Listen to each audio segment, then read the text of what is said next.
Заман қандай, заң қандай, залқарлар өткен арғандай, манасчы чорчы қияқчы төкмақын ұрчы ақтаңдай, еличі өнергенші дейд, ezелкілер айтқандай демекші. Ұрматты телегөршілер, сіздер көріп жатқан 7-ші каналда талантты апалар телепрограммасы. Еличінен таңдалып келген талантты апалар бүгін біздің құтты студияның қадірлі қонақтары. Андықтан бізменен бірге олыңыздар.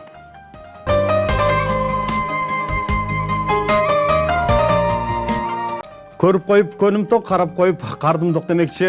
Бүгін ошо біздің студияға келген апаларымызды көріп, мен дағы шындай қуанып, сүйін отырам. Себеп дегенде бүгінгі біздің эфирде, бүгінгі біздің берүүнү, бүгінгі біздің чыгарылышты өтө шаңға бөлөйт деп турам. Себеп дегенде біздің апалар өтө талантты, өтө күчтүү. Бизде кимдер деп турсаңыздар, ошол Тамара Эрматова жетектеген Акмаржан тобу біздің құтты студияның кадырлы меймандары. Кош келиптирсиздер.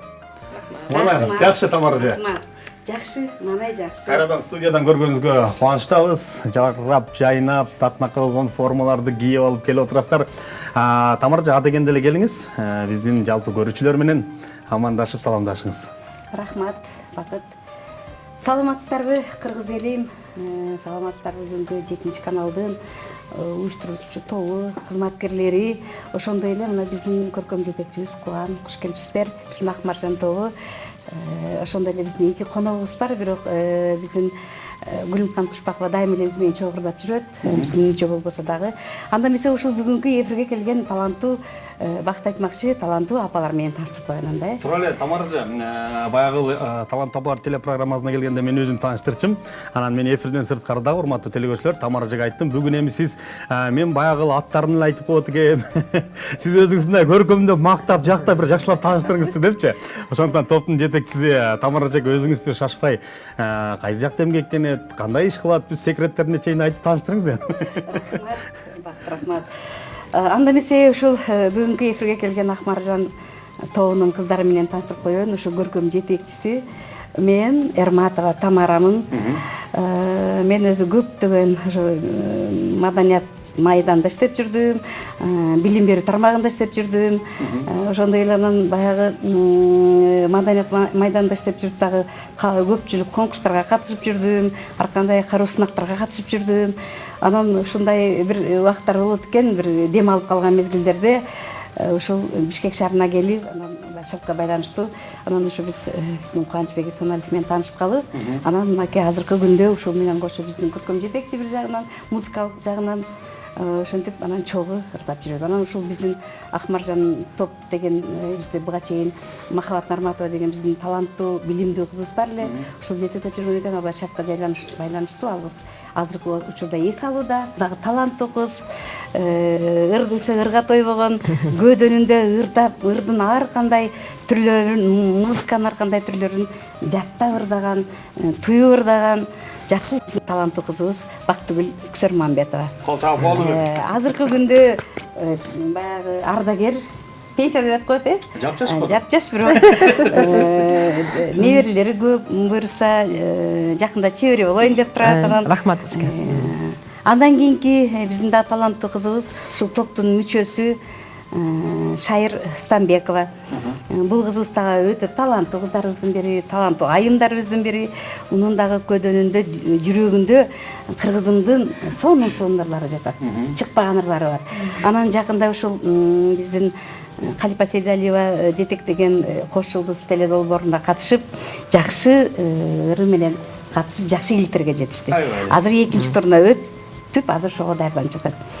Андан кийинки дагы жана айтып өтүп кеттим, биздин ушул дайым биз менен чогуу жүрөт, биздин мүчөбүз болбосо дагы мүчөбүздө деп эсептейбиз. Ушу топтун мүчөсү деп Гүлүмкан Кушпакова. Бул дагы таланттуу айымдардын бири. Мунун дагы ырдайм деп турган жаңы кыргызымдын 10-чу композиторлорунун сонун ырлары бар. Андан кийинки айымыбыз Талас жергесинен келген Айсулуу Нышанбаева деген айым. Муну менен дагы таанышканыбызга жакын эле аралык болуп калды, бирок бул дагы жакшы ырларды аткарып жүрөт. Азыр ушул эфирден угасыздар. Эски тааныштай болуп калдык. Андан кийин мен сол жагында отурган Кубанычбек Эсеналиев, биздин көркөм жетекчи, кыргыз элине, кыргыз журтуна белгилүү аккомпаниатор деп коебуз. Ошол тиги кыякты ойното, жакшы ойноткон биздин жакшы музыкантыбыз. Айбали, жакшы мынакей. Баягы мен тааныштасам эле Кубанбайга тарын өрчүсү мен көп нерсени айтпайм. Бүгүн Тамара эжеге барып койсом, Тамара эже деле көп нерсени айтпай койду.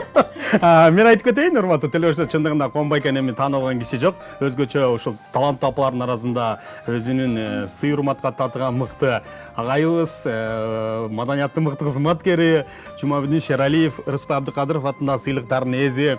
Ал эмес Кубанбайга бир медалдарын тагынып келчү болсо, батпай. Согуш ветеранындай эле болот го дейм, а? Рахмат Тамара эже, баарын жакшынакай тааныштырып өттүңүз. Алып баруучу болсоңуз жарачудай экенсиз. Мен бул жакка отуруп, сиз жакка отуруп, сиз бул жакка отуруп алып барбайсыз бүгүн. Бакыт эми жаш өзөтүп кетти, жаш болгондо чындап эле алып барат элем. Буйруса эми. Сага бербей элечи, эфирде мага берип кой деп, Өнөр бар, талант бар, аны айтып өткөн, ыр бар жерде чыр болбойт депчи. Анан өзүңүз жетекчи болуп турсуңуз, куттуктайбыз. Чындыгында мен буга чейин ошол Махабат эженин билчим, ушул топтун жетекчиси катары. Анан бүгүн азыр өзүңүздүн оозуңузду таанып атам, ушул топту жетектеп баштадым деп. Анан жетектеп баштагандан кийин топтун түйшүгү көп. Алар менен иштеш керек, ынтымакта жүрүш керек, бардык көйгөйлөрдүн бардыгы сиздин мойнуңузда. Анан ошол көйгөйлөрдү артынып, жакшы бир жетекчилик милдет алып атпыз. Эми ушул топко ийгилик каалайлык. Анан А дегенде эле, Чу дегенде эле өзүңүз бир жакшы ыр менен биздин көрүүчүлөрдү бир шаңга бөлөп бериңиз. Кайсыл чыгарманы аткарып бересиз? Азыр ушул биздин ушу топтун хорубуз бар, ырдап жүргөн. Анакай Райымбекованын таандык, оонун сөзү ошо Кайымдыкы. Мен кыргызмын деген. Айбали, кеттик. Келиңиздер андай.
жанын жайнатқан ей мен қырғызмын мен қырғызмын мен қырғызмын Кол чабалар болсын, соны чыгарма болду. Баягы жайдын күнү эз алууга барып алып, суунун жээгинде бир ушундай ырларды угуп отурсуң, а Кубанбайке? Кандай сонун болот, а? Аябай сонун. Ал айтып атко, токоюң бойлоп барастам, суктантып, көптү караткан алыстан келген адамдын кеткизи келбейт таластан депчи. Бүгүн атайын таластан конук келиптир, биздин апабыз кош келдиңиз. Бүгүн студиядан көргөнүңүзгө кубанычтабыз. Качан келдиңиз таластан? Бул топко кандайча кошулуп калдыңыз? Келгениме бир 3-4 күн эле болду. 4 күн эле кошулуп алдыңыз. Бирок мурдатан тааныш болчумун бул эжекелер менен. Анан аябай кубанычтамын таанышып, ушундай ыр дүйнөсүндө Акмаржан апалар тобундагы ошо курбулар менен чогуу мен да ошо келип калдым студияңыздарга. Буга чейин ушул ырдап жүрдүңүзбү? Таласта деле бир кароо сынактарга, майрамдык иш-чараларга катышып? Ооба, шайыр апаларга мүчө болуп катышып жүрчүмүн. Сармерденге катышып жүрчүмүн. Ошол анан ыргесе ушундай топтордо катышып ырдап жүрчүмүн. Мына ошол таластан келдим дедиңиз, 3-4 күн болду. Эми борбордо болосузбу же кайра кетип каласызбы? Кайра кетем го буюрса. Бирок келгенде, бизге келгенде биздин эфирге келип туруңуз. Сиз үчүн биздин эшигибиз ачык. Анан бүгүн эми таластан кайсыл чыгарманы алып келдиңиз? Кайсыл чыгарманы ырдап берейин деп турасыз? Жанышбек Кочкоровдун Баркымды билгендердин эсиндемин деген. Айбали кеттик.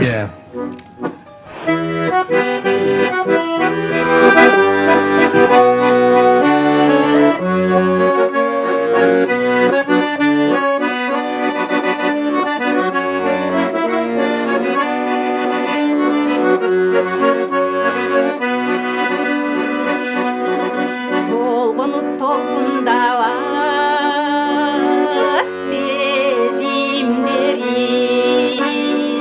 тагдырга башым ийген кезим менен танысың тааныбасын башка бирөө баркымды билгендердин талантты сүйгөнүдөрдүн эсинидемин.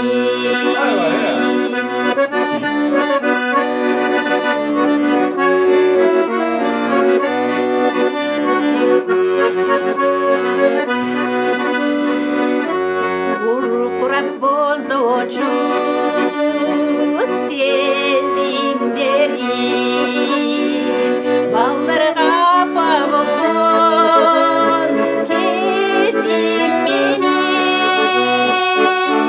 балысын балабасын кай бүрөлөр баркымды билгендердин баркымды билгендердин эсиндемин.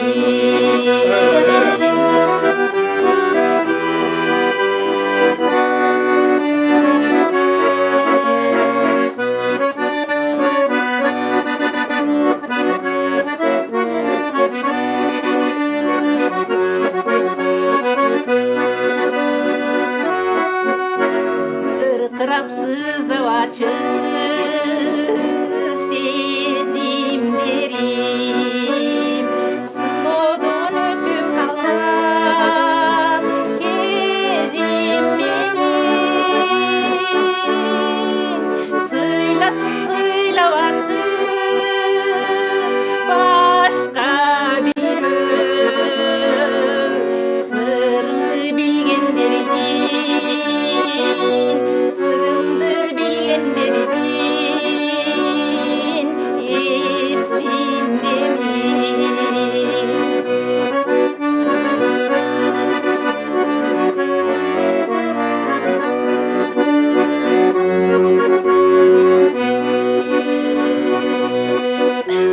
Кайгылып капаланба сезимдерим кыргыздын кызы болгон. 'Cause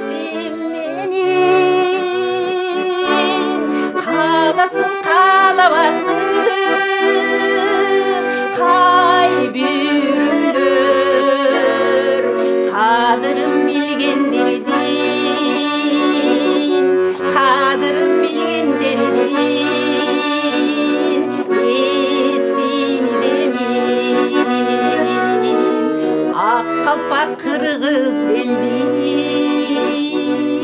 эсиндеми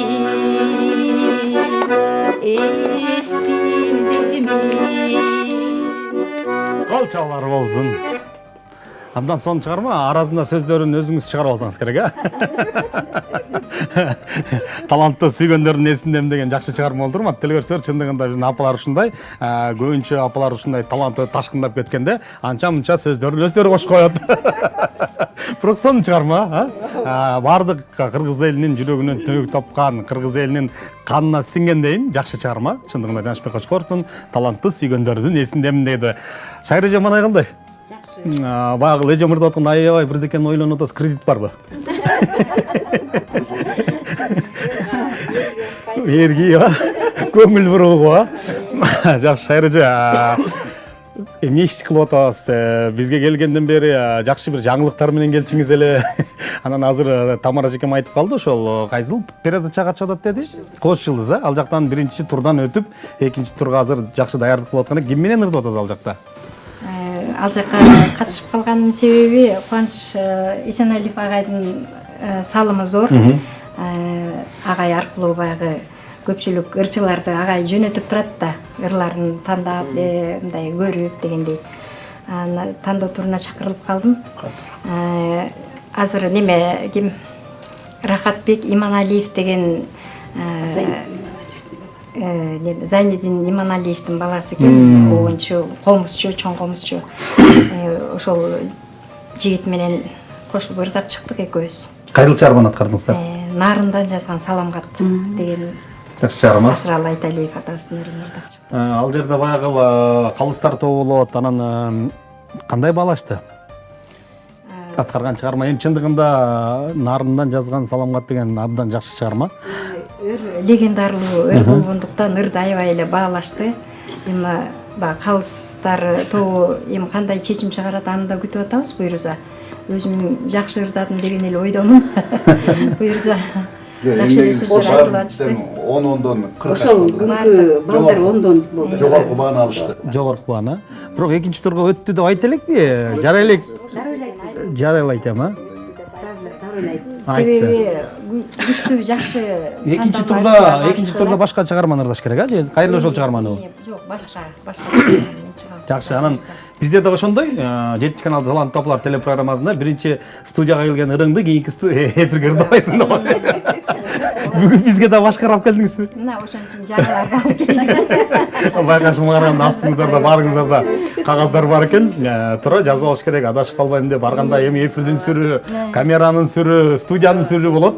Анан бүгүн кайсыл чыгарманы ырдап бересиз? Бүгүн эми Эрнест Турсуновдун сөзүнө жазылган Эке Мухамбетовдун Тоо кызынын ыры аттуу чыгармасы бар экен. Көптөн бери ырдалбай калган, ошону алып келдим. Молодец, кеттиген эмес, апа келиңиз. Унутта калган чыгарма. Эми 60-жылдарда чыккан.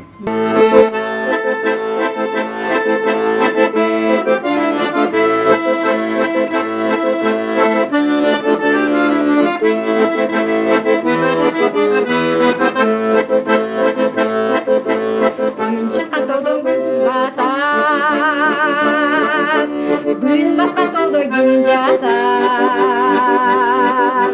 Жылгада түшүп ыйлатсам жылкычы жигит үн салат Алтыным сенин ажарың Ашыктык отун ырбатат Ашыктык отун ырбатат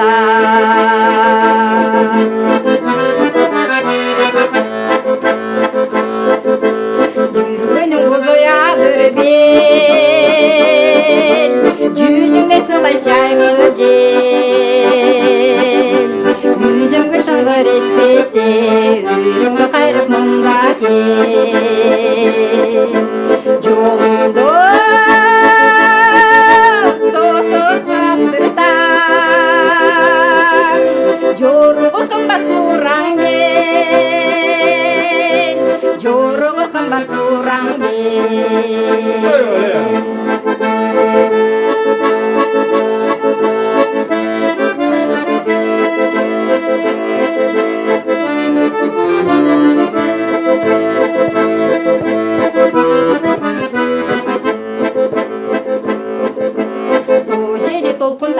баратат, толгунай батып баратат. Жылқышы тойбай жатат деп, жылдыздар жымын қарашат. Еңсесен боз ой келбейсің, ерікпей қантып таң атат, ерікпей қантып таң атат. Еңсесен боз ой келбейсің, ерікпей қантып таң атат, ерікпей қантып таң атат, ерікпей қантып таң атат, ерікпей қантып таң атат. Ол чабуулар болсын, абдан сонун чыгарма. Бул чыгарманы кайдан таптыңыз? Ала тоо таң жети китептенби же? Бул мен көбүнчө эле бала кезде баягы эски кырлар менен сугарылып калганбыз да, радиолордон аябай укчубуз да ал убакта. Ошолор эсиме келет да, көңүлүмө жагып, туура келип, анан ушуну таап ырдасам деп эңсеп жүрчүмүн өзүм. Мен дагы бул ырды биринчи угуп атам чындыгында. Анан эми муга сиз кошулуңузга ырдасаңыз болот экен. Өтөсүз бул ырды ырдасаңыз. Буюрса андан кийинки сөздү мынакей биздин Гүлүмкан жекебизге келип, Гүлүмкан жогош келиптирсиз. Күлүп жайнап жашнап боло турасызбы? Айтып аткан кыздын тилеги, кыдырдын тилеги депчи. Маанайларыңыз кандай? Анан мына ошол жакшы күндөрдө, мына ошол жайдын аптаптуу күндөрүндө бир студияга келип отурабыз. Анан жайкы каникулдарда каяка баралы, эмне кылалы, кандай кылып эзалалы деген пландарды коюп атасыз. Саламатсыздарбы? Кутмандуу кечиңиздер менен көңүлдүү кеч каалайм. Кыргыз элибизде жалаң жакшылыктар, тынччылык болсун. Журтубуз аман, жерибиз эсен болсун. Айбай, анан каяка барып эзалабыз деген бир жакшы суроо бербедимби? Каникулга чыкты балдар, өзүңүз отпуск алып же эзал болуп кай жактарга кетейин деп турасыз? Жумуш, ошол эл барган жакка эле тоого барабыз. Кыргыз өзү баягы тоону жакшы көрөт эмеспи? Эз алса деле тоо, иш кылса деле тоо. Тоодон качып келип туруп кайра эз алганы тоого чыгабыз. Кыргыз тоону жакшы көрөт экенбиз, тоого жакыныраак баягы көчмөн эл болот экенбиз да. Анан бүгүн кайсыл чыгарманы ырдап берейин деп турасыз биздин көрүүчүлөргө? Арзуу деген Сагын Молдоевго таандык ырды аткарып берем. Айбай, кеттик анан. Кабыл алып коюңуздар.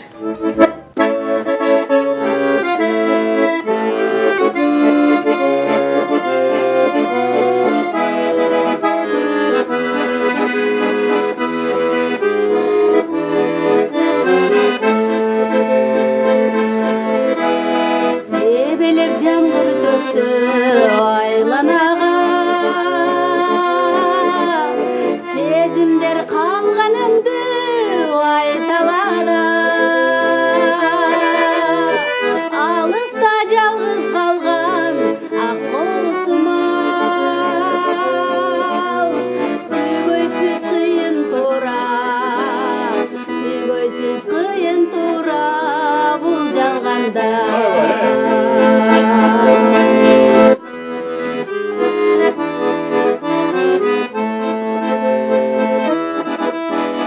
Кушса да канат болар экетиден, учууга канатым жок мен издеген. Сагынып кузаланып жүрсөм дагы,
жатам булырлардан.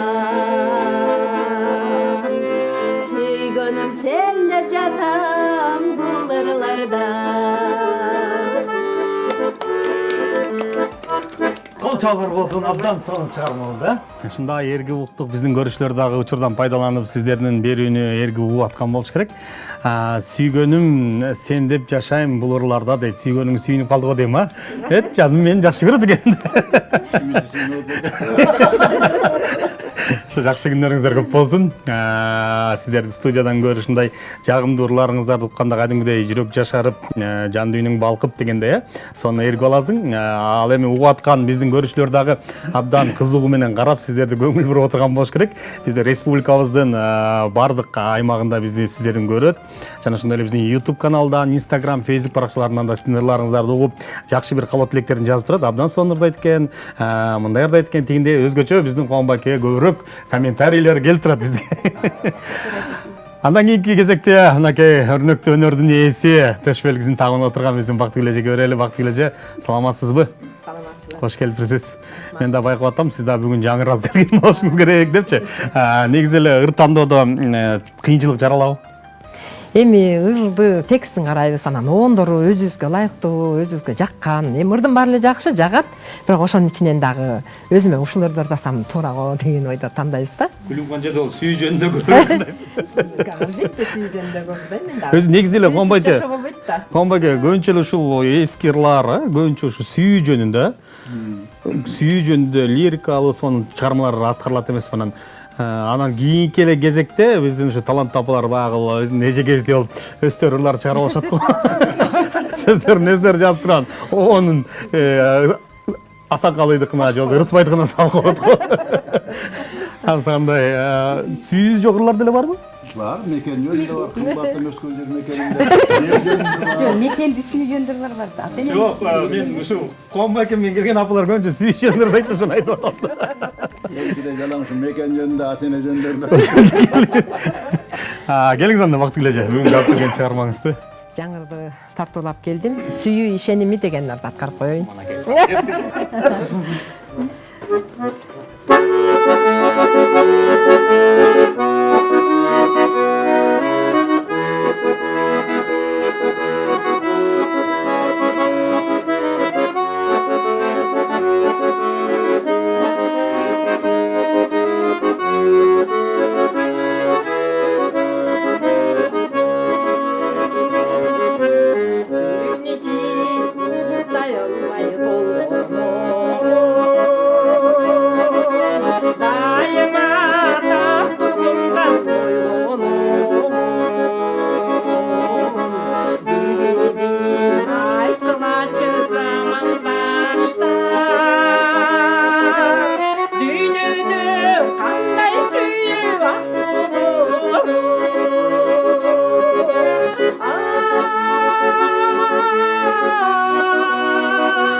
таштай қатып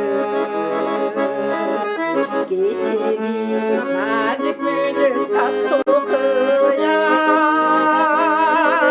кетиби кайрылбастан кетир басып ай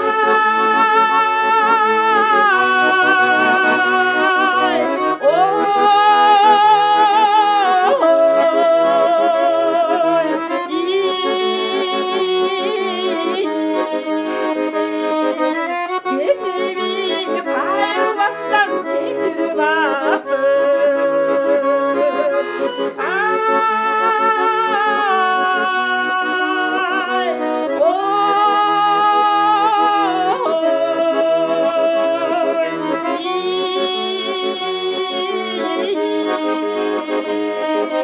кетиби кайрылбастан кетир басып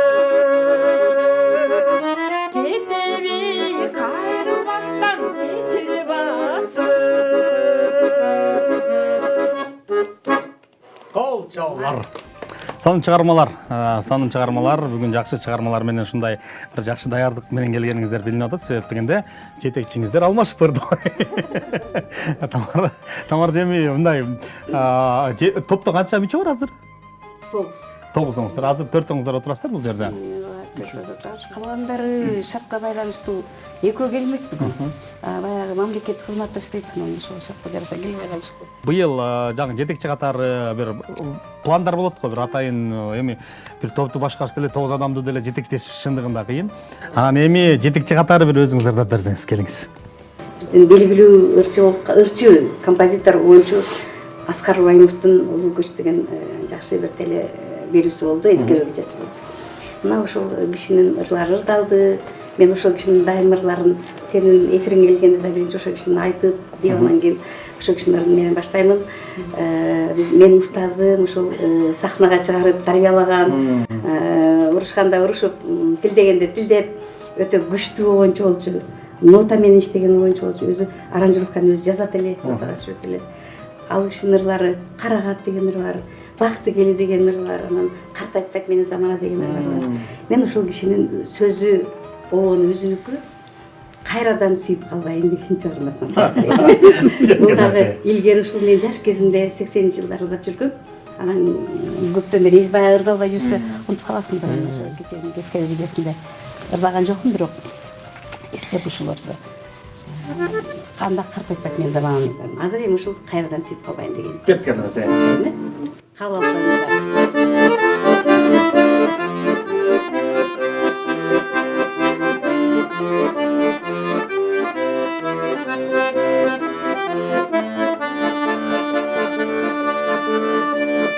Жаздагы жап-жаш кайыңдай, жаңыдан күйгөн жаңдай, жанымды койдуп бүлүп сен жазылчу жакшы жаңыдай, жанымды койдуп бүлүп жазылчу жакшы жаңыдай.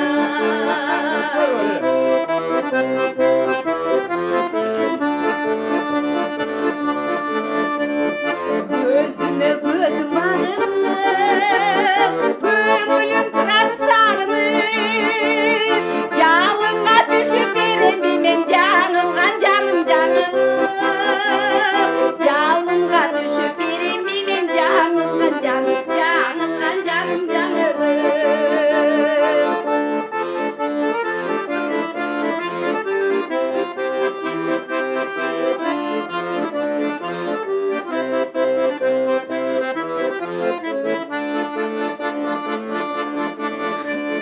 Сәселе тағдырмадайым, қайрадан сүйіп қалайым, жырғалым мен деген сүйді жұлдызы жанған маңдайым, жырғалым мен деген сүйді жұлдызы жанған маңдайым, жырғалым мен деген сүйді жұлдызы жанған маңдайым.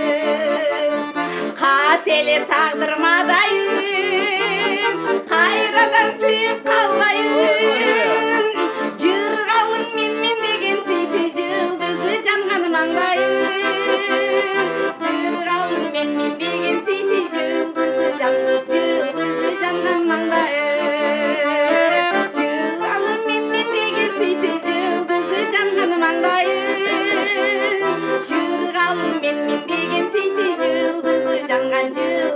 жанған маңдайым, жылдызы жанған, жылдызы жанған, жылдызы жанған маңдайым. Кол чабалар болсун. Абдан сонун чыгарма. Шаңдуу, шайыр, аны ушундай ырларга шайыр эчке. Сизде да жакшы ырлар бар го? Анан ушундай ырларга аранжировка жаздырып коюп атасызбы же жөн эле кубанбай экемелерди окуйсузбу? Азыр эми студия деген көп арзаныраак аранжировка жаздырып койсо, баягы той аш, жакшылык дегендерди барып ырдап койсо. Ошо аранжировка жаздырыш керек, жаздыра элекмин. Бирок жакшы чыгарма, жана ырдаган ырыңыз чындыгында жакшы чыгарма экен да. Анан азыр дагы бир кайсы чыгарманы аткарып берейин деп турасыз. Дагы бир жаңы барактардын. Бул дагы эски чыгарма, Эке Мухамбетовго таандык Абзей Кыдыровдун сөзүнө жазылган экен. Сайрагүл деген чыгарманы ырдап. Ушул чыгармаларды ырдап баягы телелерде жүрөбүз, анан жакшылыктарда, тойлорго да чакыруулар болуп калабы, келип ырдап берип койгула, кудалар тосмокпуз. Бизде бир жакшылык болот деле деген. Буйруса болуп калар деген ойдон бүтөбүз. Ушурдан пайдаланып. Анча популярный. Урматтуу телекөрүүчүлөр, мына ушундай элдик таланттарды чакырыңыздар. Себеп дегенде баягы аккордеондун коштоосунда, жандуу үндүн коштоосунда келген бардык конокторду, меймандарды көңүлүн ача турган сонун чыгармаларды аткарып жатасыздар. Ошондуктан ушуларды бир чакыргыла да. WhatsApp номерин деп айтып коеюн. Келиң сайры жеке. Сайрагүл, ята.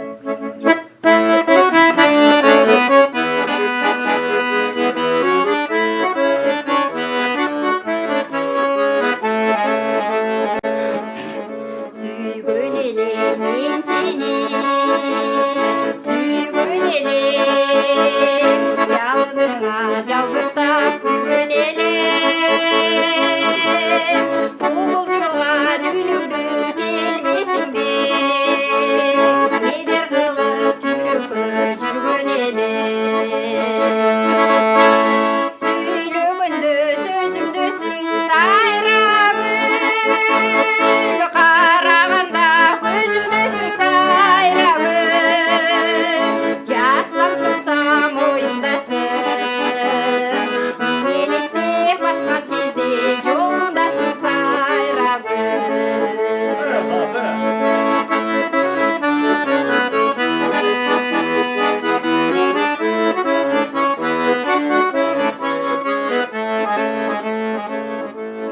Ойгономун арууга атымды атап, кыйналамын кыялга башым чатап, көздөн далда жүрсө да гүл элеси, шаттандыратын бирге жашап.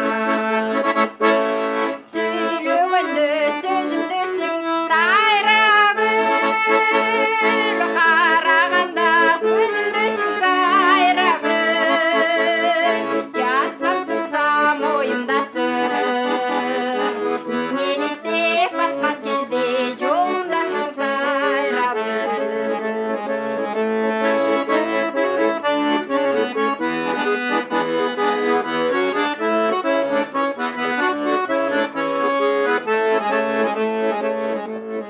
Келчү деген сөзүм сан элескелеп, сен чоңоюбузбун жер элестелеп, толкундатып жүрөктү жаратып, өзүң тургай жериңда кубат берем. Сүйлөгөндө сөзүмдөсүң сайрагүл, караганда көзүмдөсүң сайрагүл, жатсам турсам оюмдасың, мен элестеп баскан кезде жолуңдасың сайрагүл. Жатсам турсам оюмдасың, мен элестеп баскан кезде жолуңдасың сайрагүл. Айбали, сонун чыгарма. Кубанбай экен. Мына ушул чыгармаларды мурда сиз ойноп жүргөнсүзбү же атайын ушул чыгармаларды тандаганда баягы репертуарга кошкондо даярдыктар болобу? Чогулуп алып бир жерге. Мен мурда бул чыгармаларды эмден баягы отуруп алып эле чыгарманын баарын эле ойноп отура бербейм да. Туура. Анан тиги туш келген мондай чыгармаларды, а бирок буларды баарын мен ушулар менен чоңойгом да. Билесиз. Сайрагүл деген бул 65-64 жылдарда чыккандыр бул. Мен эсимде да. Мен бала кезимде чыккан анан жанагы мурункурдаган ошо шайырдаган ал дагы бир ошол жылдарда 60-жылдар менен 70-ге жетпей чыкканда ортосунда. Эски ыллар. Булар менен чоңойгом, анан кулакка жат. Анан ошо кезде ушундай кандай ойночу элем. Мен бала кезде 6 жашымда аккордеон тартып баштагам. Анан үйрөнүп баштагам деген. Ошондо эле ошо музыкага жакын болуп ушулардын немелерин баары тең сиңип калганда жана ошондой эски стилде ойногон да атайынча өзүндөй кылган аракет кылып оригиналын ойногон жаштар. Дегенде мындай болуп кийинки заманбап проекттерди жана туз калембирлерди кошпойм, оригиналдуу кылып ойноп берген жакшы көрөм да. Булар менен чоңойгон, булар менен Бул баягы сиздин укканда эле ойноп кете берем да буларды. бала кездеги кулакка сиңип калган ырлар экен да. Бирок ошол кездеги ырларды азыркы убакта чертип кетишке оңой болуш керек. Азыркы жаш чыгып келаткан музыканттар, алар сиз айткандай баягы бирдекелерди кошуп берип, ошол Ойной албай, оркойтуп көргөзүп коет. Илгерки кулакка сиңген эмени башкача ойноп коюшу мүмкүн. баягы туз салбаган тамактай кылып бир башкача кылып ойноп коюшу мүмкүн. Анан кечиресиз ушул жерден ушу өзгөчө могу жаштарга теле аркылуу кайрылып кетет элем да. Ушу могу эски ырларды ырдап атышат, могу жакшы жаштар бар. Эски ырларды алып чыгып атышат. Ошо эски ырларды ырдаарда жакшы эми болгон аракетин кылып атат да. Анан ошолорду алалап, малалап кичине үтүктөп, бузуп да коюп атат да. Туура. Мен сөздөрүн баарын билбейм, деле көптүрдүн сөзүн билбейм. Мен обонун айтып атам. Обонун бузуп коёт. Ошолорду эски ырларды ырдаарда жаштар неме кылсаңар, эски кишилерден мага келип, мисалы үчүн уялбай эле таап алып адресимди же телефонумду эместсеңер ошол айтып берет элем да. Жөнгө салып, мына могундай ойнолот деп, музыканттар дагы ойногондон бери көргөзүп, башка тигиндей эмдейди кошсоң оригиналдууга окшобой калат депчи. Бул эми азыр ошол эски ырлар бардык эле теле радиолордун баягы алтын казнасына жазылган да. Мүмкүн ошол жактан деле издеп тапса болот. Ошентсе болот дейт, ошондо издеп таап ошолорду эмес. Адан эригет. Ошондой болуп ырдаса болот дейт. Антип бузуп атышпайбы? Бузуп атышат. Биздин Бактыгүл эжекебиз ошондой ырларды бузбай ырдайбы? Булар баарын бузбай чектегенде даярдоодо мен ошондой даярдайм. Анан ошондой оригиналдуу болуп ырдаган. Анда азыр бир Бактыгүл эжеге бир чыгарма ойноп бериңиз. Алчы кайын. Билген киши дейле. Менин аткарыла турган чыгармамдагы Бердибек Акаев агайыбыздын легендарлуу Көңүл түз деген чыгармасы. Бул чыгармадагы унутта калып келаткан чыгармалардын бири 70-жылдарда. Мен да ушуну издеп таап алып, агай менен 1,5 жылдан бери ырдап. Баягы сизге келген бир комиссияда эле карап отуралам да. Кеттик анда биз. Эски да бу да.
Сонун чыгармаларды урматтуу тергөөчтөр, аны эмесе кийинки кезекте биздин дагы бир талант тапабыз. Таластан келген, Талас чергесинен келген сонун чыгармаларды алып келген эжекебиз келели. Кийинки чыгарманы кайсыл чыгарманы аткарып бересиз? Күлгүн жаш кеттиге.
Камытпай келет экен. Бирок кардык дебейли. Жаш бойдан сөздөң. Жана жерде күлкүм келип кетти. Конбайканы карап, кайсыл топко алып барып коштун. Акмаржан деп койбойсуз. Акмаржан тобунады. Тамаржа келиңиз, сизден дагы бир чыгарма алалы. Шаңды шайыр жагымды кайсыл чыгарманы аткарып бересиз? Байдулла Сарнабайдын сөзүнө жазылган Султан Юсуповдун От койчу махаббаттын китесине. Кеттик.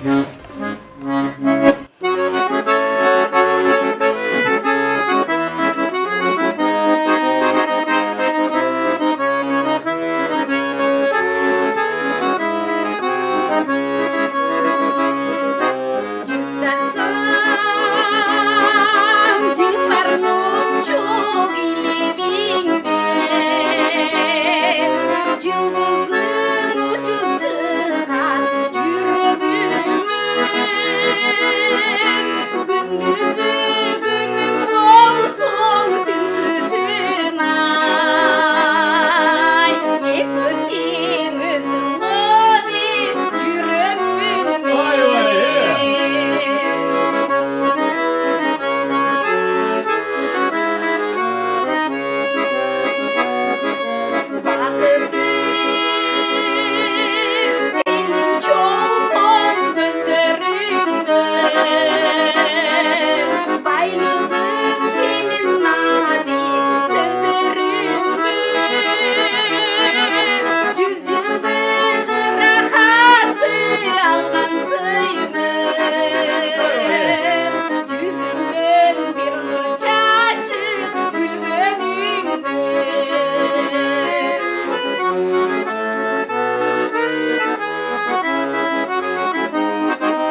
мына ушундай ырларды укканда өзүң кошулуп ырдагың келбей жатат жерген. Жагып атабы Акмаржан тобунун ырлары сизге? Кошулгуңуз келип кетип атабы? Ана биз урматтуу биздин коноктор келип бергениңиздер үчүн ыраазычылык билдирели. Анан Гүлүм Канжанын бир жагымдуу ырын угалы, андан кийин биз эфирибизди жыйынтыктайлы. Кайсыл чыгарманы аткарып бересиз? Анда mesela мен Рыспай Абдыкадыров эсиңдеби? Эсиңдеби. Колумдан келишинче аткарып берейин.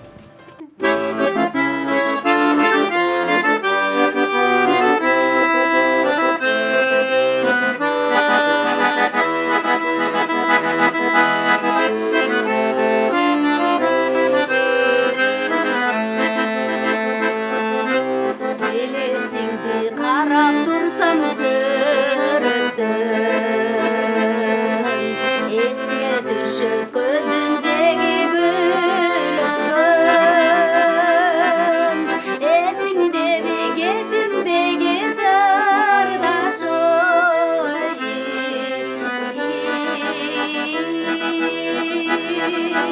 сороп чыгып таттуу сөздү жүрөктөн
Калчалар болсын, урматтуу Акмаржан тобунун жалпы мүчөсү Кубанбайке эжекесиздерге ыраазычылык билдирели. Чындыгында бүгүн сүйүүжөн абдан сүйүүнүн сүртүмдөрү десек болот. Сонун чыгармаларды аткарып биздин көрүүчүлөрдүн көңүлүн көтөрдүңүздөр деген терең ыраазычылык билдирели. Өзүңүздөр айткандай, Тамара эже айткандай, мына ушул топту Тамара эже жетектеп келатыптыр. Ишиңизге ийгилик каалайлы, Тамара эже. Буюрса дагы чоң-чоң сахналарда, эфирлерде, радиолордо, жакшылыктарда кызмат кылышындай шаңшыган үнүңүздөр менен эл алдында көңүлдү көтөрүп, жагымдуу чыгармаларды арнап жүрөңүздөр. Ал эми сиз болсо келип туруңуз биздин студияга, биздин эфирге, сиз үчүн эшигибиз ачык. Жалпы эле биз ушул 7-каналда талант топалар теле программасы ушундай талант топларды ар дайым колдоп келет. Эгерде таластагы башка топтор болсо алып келиңиз. Музыкант турат Айгай Кубаныч Байкеге келсеңиз, жашнакка кылып, тарбиялап өстүрүп, анан ушундай жаркыраган студияга алып келет. Урматтуу телекөрүүчүлөр, сиздер Тамара Эрматова жетектеген Акмаржан тобунун бүгүнкү өнөрүн, талантын көрдүңүздөр. Бүгүнкү эфир сиздердин көңүлүңүздөрдү көтөрдү деген ойдобуз. Андыктан биз сиздер менен коштошобуз. Кийинки эфирден көрүшкөнчө аман туруп, сак саламат болуңуздар.